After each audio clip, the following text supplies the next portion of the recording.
Boy, Diddy really screwed over Marc Agnifilo. I gotta say, this is awful that Diddy owes his life to Marc Agnifilo, literally his life, because he could have gotten life in prison were it not for Marc Agnifilo, his defense lawyer, who had a brilliant strategy.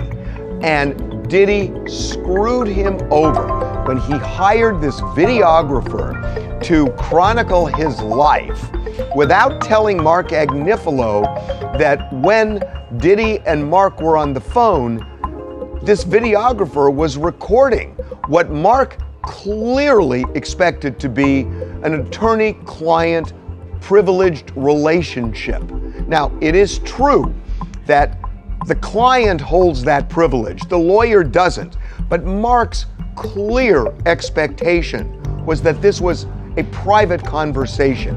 These were private conversations, and that he and Diddy could talk openly, and Marc could talk to Diddy not just as a client, but as a person, and tried to guide him in a time leading up to his arrest.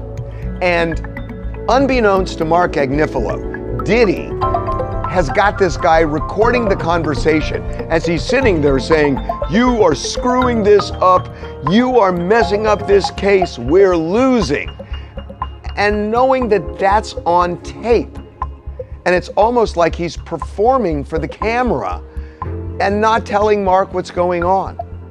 And the really enraging part about it is that Marc Agnifilo won this case for Diddy with legal strategy. It wasn't just an accident that this jury that had heard all of this in the news before the trial voted not guilty on all the serious charges. It was Marc Agnifilo that did that.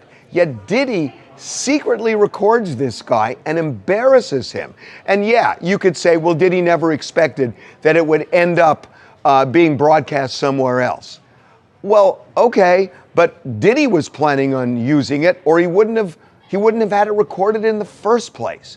So it's just really, really unfair. And I know that in a way this sounds crazy, that I'm getting so upset about Diddy, and yet there's video of Diddy beating Cassie. Well, that's horrendous, but that doesn't mean you can't look at something else as well.